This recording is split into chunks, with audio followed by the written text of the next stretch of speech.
The coffin was petite, an aspect no one had ever cautioned me about. It's not as though someone would sit you down and explain how a coffin could be compact enough to fit in the back of a station wagon. So small, two men could carry it effortlessly without strain. So minuscule that it seemed almost like an error, a misstep, making one suspect that perhaps they had ordered the wrong size and would soon return with something larger. My son Eli, last weighed 47 pounds, was 5 years old and fixated on dump trucks, chocolate milk, and a cartoon about a firefighter dog. He was missing only one permanent tooth. The other remained intact, naturally spaced apart. His laughter, ever present and ceaseless, caused his gap to gleam, casting him as the happiest child imaginable. I'm aware that every parent boasts about their child in this manner. I am. Eli exhibited an extraordinary, enigmatic, and disproportionate joy. A pediatrician once remarked she had never encountered a 5-year-old who grinned so broadly during a flu shot. She suspected something was amiss with him. However, there was nothing amiss. He simply adored existence that much. He ceased to exist on a Tuesday morning in October, and on the Friday we interred him in the red clay soil of Roswell, Georgia, amidst 30 of our closest family members, standing in a light drizzle around that heartrendingly small casket. My phone vibrated with a message from my wife, Priscilla. "I'm sorry, dear. An important meeting ran late. I won't be able to return in time. Give Eli a kiss for me." Yet she was not at a business meeting. Instead, she was in Maui, Hawaii. Unbeknownst to her, seated poolside at Anda's Maui at Wailea with a man named Trevor Calloway, was that for 6 weeks prior, I had been privy to Trevor's existence and had meticulously decided on the course of events to follow. My name is Donovan, aged 38, an electrical engineer with a residence in Roswell and a 7-year-old lab mix named Biscuit who persists in sniffing under Eli's bedroom door each morning as if waiting for his return. This narrative unfolds the account of how my most tumultuous month transformed into the final chapter of a deception that had been slowly consuming my family. Before delving deeper, I invite you to subscribe, like, and share your location in the comments below. Now, let's retrace the steps to appreciate the significance of what transpired next. Priscilla and I crossed paths in 2015 at a professional conference in Nashville, Tennessee. In marketing for a healthcare software firm, she attended while I presented on smart grid infrastructure at the same event. Following the sessions, we found ourselves at the hotel bar, and she later confided that she had been observing me during my presentation, finding me the most sincere man she'd ever encountered, not dull, but sincerely invested in what he was saying. We maintained a long-distance relationship for 8 months, Atlanta to Nashville, before she accepted a job in Alpharetta and moved into my apartment in Roswell.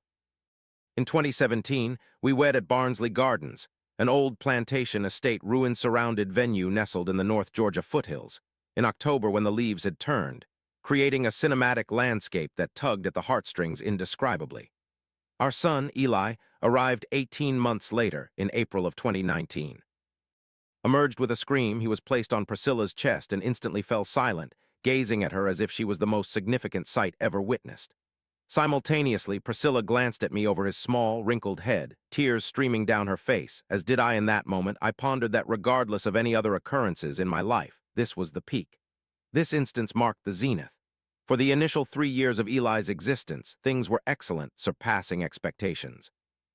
Priscilla worked from home 2 days a week, and I had a flexible schedule.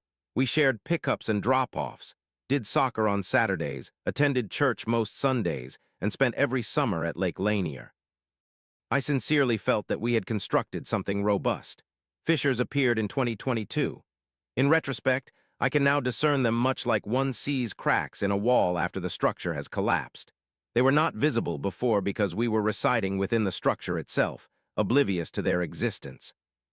Her business ventured into Southeast Asian markets, requiring a team member to travel to cities like Singapore, Manila, Bangkok for networking. She made 3 trips within 8 months and would call me each night from her hotel room, sharing the phone with Eli. He'd wave through the screen even though it was only audio, and she'd laugh, telling him to wave back, baby, wave back. I would reciprocate. Later, she attended industry conferences in cities such as Austin, Denver, and Charlotte. Upon her return, she seemed invigorated, a different kind of enthusiasm that felt unlike typical professional drive. Lighter, as if the burden she carried before leaving had been discarded somewhere unintentionally. I remained silent, for what could I say? My wife returned home cheerful, and was I to complain about it? The first clear warning sign occurred in March 2023. At 2 in the morning, Eli had a fever of 103, and I was keeping vigil with him. Priscilla was attending a conference in Scottsdale, Arizona, leaving me alone with our sick child. When his fever suddenly spiked, I immediately texted her. 40 minutes passed before she replied. Every minute seemed an eternity as I monitored Eli's condition, my heart pounding and eyes fixed on my phone while cradling him close to me. Her response read, "Sorry, was in the shower." "He's okay," such a casual response at such an unearthly hour. I stored that moment away for later, a way of coping with something I wasn't ready to confront directly. Trevor Calloway, 41 years old and a regional vice president from a rival company in Priscilla's industry, was the name that would haunt me later. Their acquaintance began at a conference in Denver in September of 2022. 6 weeks prior to the funeral in early September 2023, I used Priscilla's laptop on a Tuesday night to settle a bill since mine was updating. Her email was open, and an unrecognized message sat atop her inbox. I want to be exact about what transpired next because I've pondered it frequently since then. I didn't intentionally seek it out.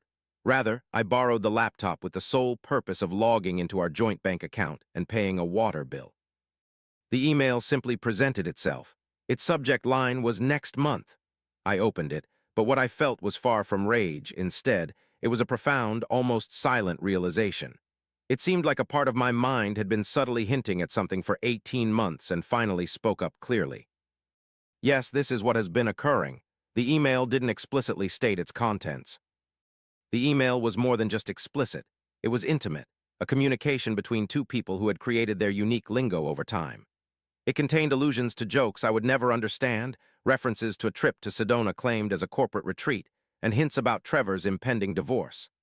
I closed the laptop, paid the water bill on my phone, put Eli to sleep with his favorite bedtime story about a cooking mouse, and he drifted off with his hand on my wrist as he often did. In his room's darkness, I listened to him breathe for an hour before going to bed myself, lying beside my wife without uttering a word because I needed to process the situation, being an engineer who doesn't act impulsively but analyzes problems systematically. Over the next 2 weeks, I discovered aspects of myself I hadn't been aware of before. I found out that I could flash a smile without any sincerity behind it at all. I discovered the rationale behind the distance I'd associated with stress, work, and parenting exhaustion was less favorable towards Priscilla and more embarrassing for me. I found out that Trevor Calloway resided in Charlotte, North Carolina, had 2 daughters from his first marriage, coached youth soccer on weekends, and possessed a LinkedIn profile portraying him as an impassioned leader emphasizing authenticity. The term authenticity pondered me for a considerable time. Moreover, I took a pragmatic approach by contacting my brother-in-law Nathan, a family law attorney based in Atlanta, and requested a private, face-to-face meeting. During lunch at a midtown restaurant, I disclosed all the information I had gathered. Nathan, who has known me for 11 years and genuinely admired Priscilla up until that conversation, put down his fork and advised, "Donovan, I need you to listen to me attentively. Do not speak a word to her yet, not one." He clarified the reasons. He articulated it with a composed, logical approach typical of lawyers faced with serious situations. Georgia follows equitable distribution in asset division. Affairs don't inherently dictate asset allocation, but evidence and timing are crucial. Actions within the next few weeks can significantly influence the future for an extended period. I remained silent, jotting down notes on a napkin without uttering a word to Priscilla. 3 weeks following the receipt of that email, a Monday morning in late September found my son complaining about a headache and peculiar eye sensation. By Wednesday, he was at Children's Healthcare of Atlanta, Clifton Road, and by Friday, a renowned neurosurgeon whose name I will forever remember introduced us to a rare and aggressive pediatric brain tumor called DIPG, or diffuse intrinsic pontine glioma. It originates in the brainstem, where surgical intervention is not an option. Scarcely any remedy exists. After diagnosis, the typical survival duration is approximately 9 months. Eli was 5 years old. For the initial fortnight post-diagnosis, everything besides Trevor, emails, conferences, and the entire burdensome secret of it vanished into insignificance within my mind. All that remained was Eli. Only his expression when I informed him he had a malady in his brain that doctors would help with was there. Only the question, does it hurt the dump trucks? because he'd recently concluded his thoughts about dump trucks resided in his brain lingered. Only the radiation scheduling appointments, discussions with palliative care, calls to our parents, and the somber, specific torture of witnessing my child fall ill with a condition I couldn't cure were present. Priscilla was with me during those first 2 weeks. Beyond everything else, she was Eli's mother, and the sorrow was genuine. In the children's health care parking garage, I observed her weeping, leaning against a concrete pillar. I comforted her because she was suffering, and I can't stand idly by when someone is in pain. However, sorrow does not erase betrayal, and towards the end of the second week, after Eli adjusted to a new routine of treatments and appointments, maintaining an almost unwavering brave spirit until the end, I found myself watching Priscilla on her phone post-dinner thinking, hasn't Trevor figured it out yet? The truth about Eli's illness. She hadn't disclosed this to him. I was certain she hadn't because I had acted questionably in a legal context, but felt vindicated morally by doing so. I had engaged the services of a private investigator, Douglas Patel, based in Norcross, who was recommended by Nathan. Douglas was costly, thorough, and impartial, which was what I required. Douglas corroborated what I previously understood and filled in gaps I couldn't personally verify about Priscilla and Trevor's relationship. Despite Eli's diagnosis, their interactions persisted unabated, regular calls, messages, and weeknight chats while I stayed with Eli watching dump truck videos on a tablet. She lived 2 distinct lives, carrying on both even as our son neared his end. It's crucial to interject that the latter stages of Eli's life warrant special attention, for this narrative is equally about him as it is about other aspects. He was exceptional. While I acknowledge I've used this term before, and every parent does, Eli confronted his illness with a rare dedication that made one feel they were observing something beyond the ordinary scope of a 5-year-old. He referred to his radiation helmet as an astronaut hat. He bestowed the name Gerald on his IV pole. Every visit required the presence of a particular plush elephant named Captain Ears, whom he'd formally introduced to each new caregiver as if it was significant procedure. He found amusement in Captain Ears' gap-toothed grin reflected in mirrors.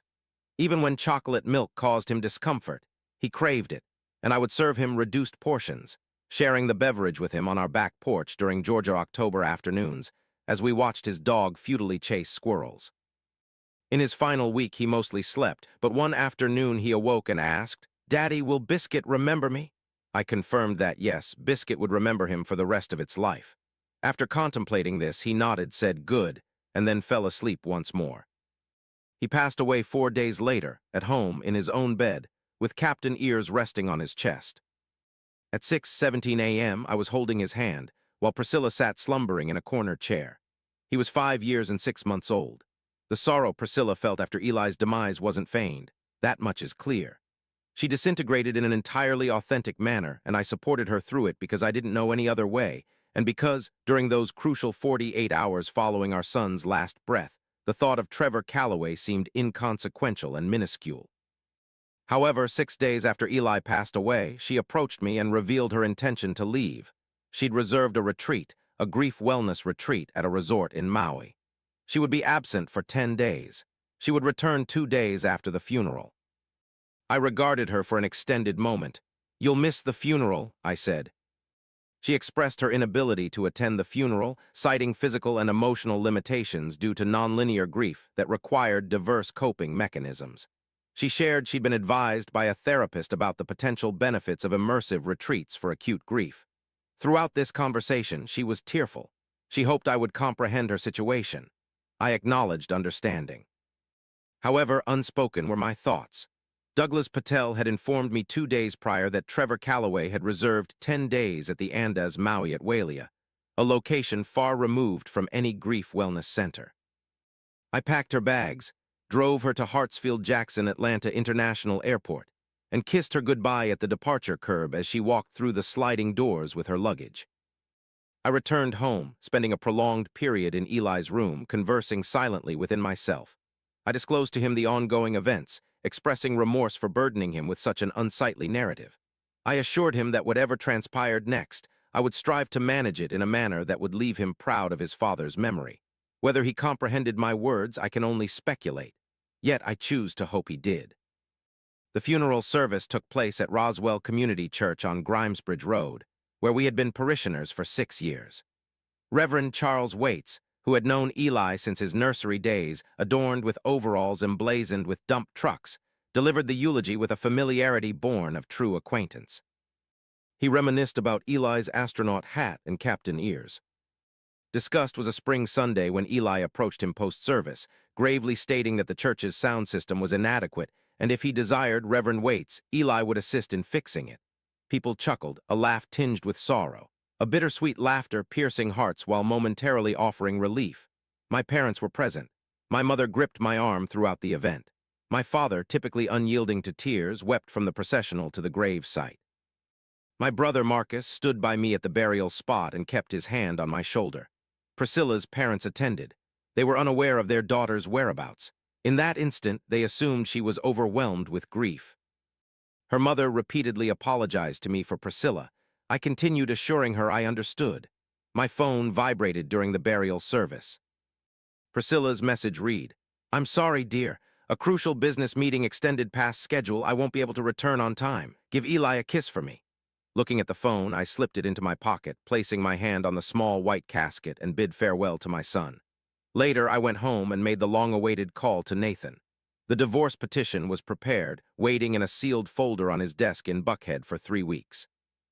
Detailed with evidence from Douglas Patel's investigation, it included the affair timeline, our trip to Maui coinciding with the funeral, and text exchanges obtained through legal means during discovery proceedings. In Georgia, adultery can be grounds for divorce, potentially impacting alimony. Although it doesn't guarantee any specific outcome, it holds significance. Should one party provide evidence of repeated behavior suggesting deceit, desertion during a critical family emergency, judges recognize this and act accordingly. The application was submitted on the Monday following the funeral. Priscilla returned to Hartsfield-Jackson Airport on a Tuesday. From the plane, she texted me expressing regret for her absence, stating that the retreat had unexpectedly aided her healing process and expressing readiness to confront their grief together. I replied, "We need to discuss things when you return." Upon her arrival at 4:30 in the afternoon, sporting a tan from Maui and carrying a souvenir bag from the resort, she placed the bag on the counter and looked at me. Her expression, for some reason, suggested she had noticed my altered countenance, as it changed into an expression I'd never witnessed before. It wasn't guilt. Instead, it was something more intricate than guilt. It appeared she had been discovered. A man having just discovered that the finish line of a long race wasn't where he anticipated mirrored Donovan's expression. "I know about Trevor," he said. "I've known since September." The following 2 hours held the most excruciating dialogue of his life, a sentiment not lost on someone who had endured 4 months of witnessing his son's demise. She wept. She attempted to justify. She voiced feelings of isolation and anonymity, sentiments that might have warranted empathy in another reality, within a marriage that hadn't been secretly deteriorating for the past 6 weeks. He absorbed every word. He granted her silence. And then he stated, "Eli's funeral occurred 4 days ago. You were in Maui with Trevor." She couldn't provide an explanation for that. There isn't one. I informed her that Nathan had filed the petition. I informed her that the investigation was comprehensive. I advised her to secure her own legal representation. She questioned why I hadn't spoken earlier about our marriage issues, why I waited. I confessed the reality. I told her that when Eli fell ill, I chose not to let the disintegration of our union invade the same space as the final moments of my son's life. I believed he deserved more than to have his remaining days tainted by something so ugly. He'd already been through enough, and I decided then to shield his last chapter from it. I would make that choice again without hesitation. She began crying again, this time sincerely, not for show. I stated, "I will stay with my brother for a while. Nathan will contact you." I ascended the stairs. I gathered a suitcase. I returned downstairs, picked up biscuits, leash, and bowls, and his preferred brand of dog food.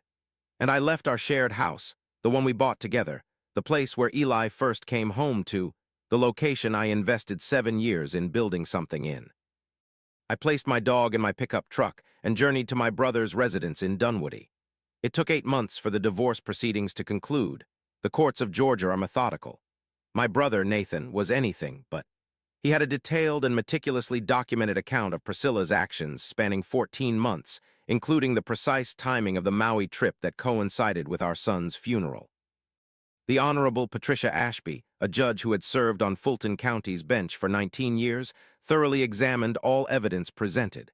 Alimony was not granted. The house was sold, and the profits divided according to the adultery verdict.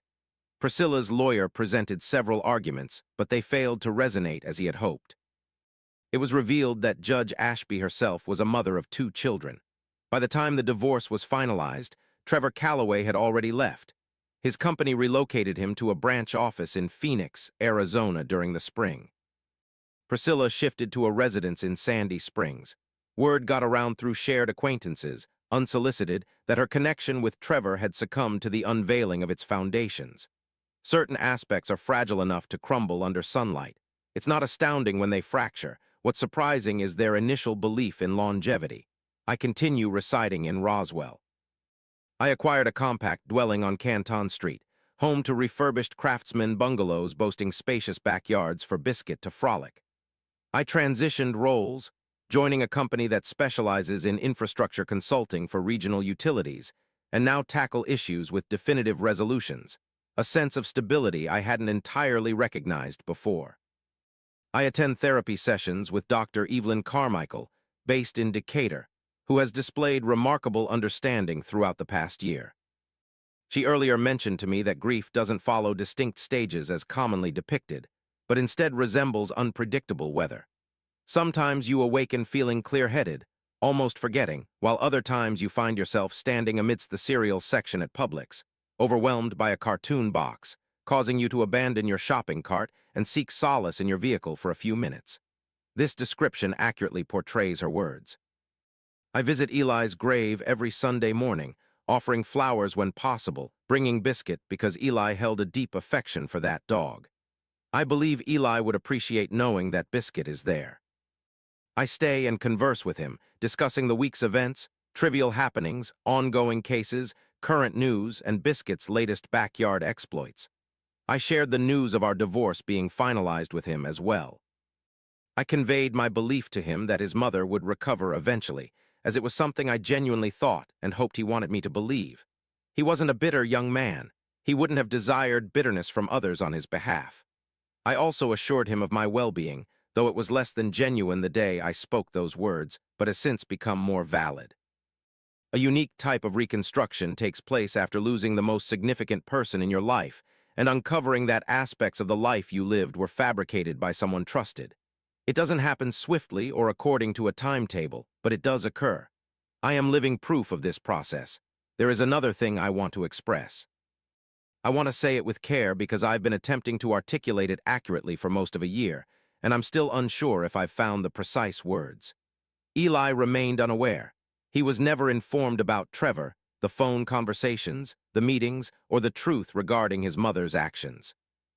For 5 years and 6 months on Earth, he held on to the conviction that his parents cherished each other, that home was unshakable, and that the world primarily offered him goodness. In truth, his assumptions were correct.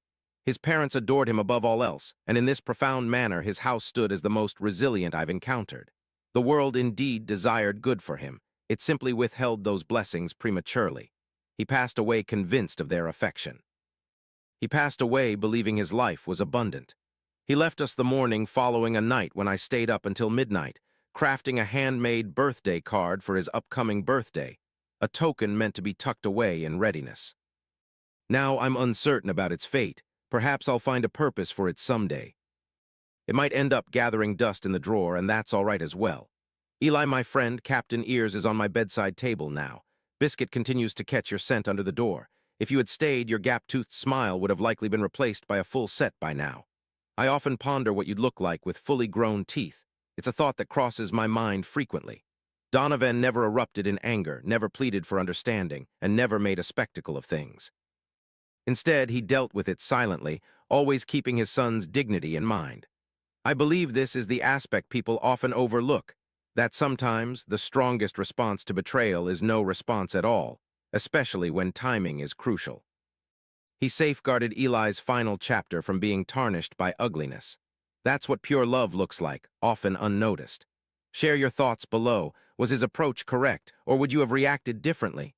If this resonated with you, subscribe as we delve deeper into real-life stories, and there's much more to come.